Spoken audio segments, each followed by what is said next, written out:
it would all depend to the United States. And this is where I want to go back to what the Ambassador Lanladi or Dandadi said. You know, today, American investment in Nigeria is very low or insignificant. The largest investors are the Chinese, the Koreans, the Indians, the Japanese.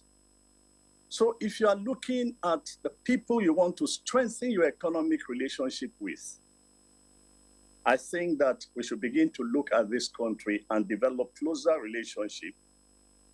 There are, I don't know how many Chinese companies, but I know there are more than 60 or 50 something in Nigeria. The Indians have about 136 companies, not to talk of the Koreans, not to talk of the Japanese. Before America was interested in the extractive industry, but they have actually disinvested, and they are now in, right further away into the sea. But they remain in the extractive industry. But the economy itself, that where the vast majority of the people operate, America is not involved when it comes to Nigeria or anywhere else in Africa that I know of. But that said, our fascination is that we also regard America as the leader in the world. They parade, the president as a leader of the world. And so we are obligated, no matter what, to maintain this relationship with the United States.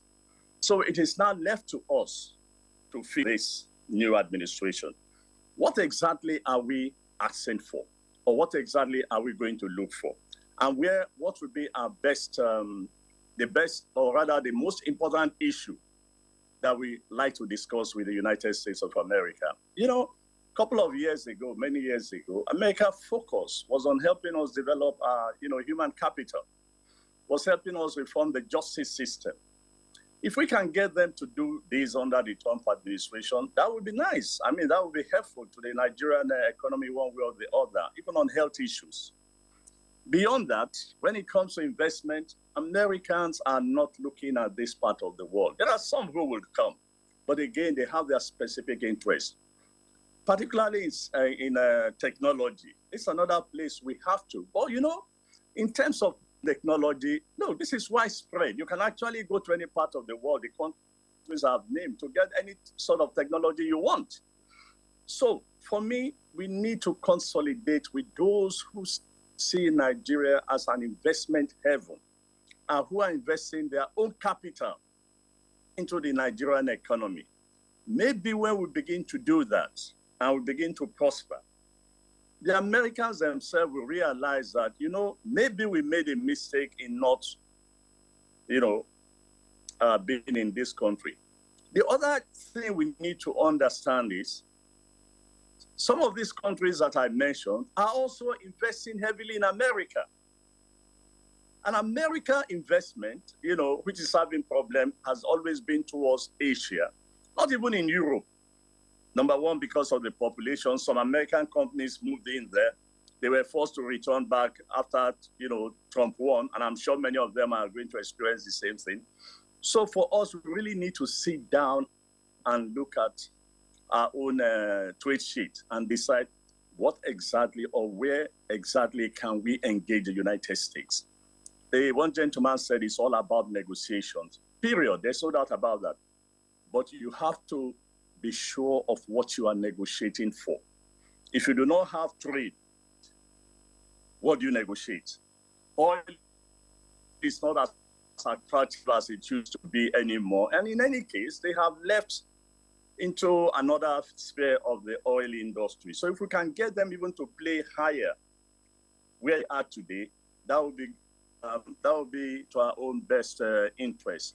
But again, I caution, let's not be too enthusiastic about this regime, the emerging regime in the United States. What we need to do, prepare ourselves to engage the United States on our own terms, on the issues that really are priority to us. I heard somebody talk of climate change. For goodness sake, Trump doesn't believe in climate change, so don't expect anything, from him before on that. On global peace, look, we've already seen the immediate effect of Trump's victory.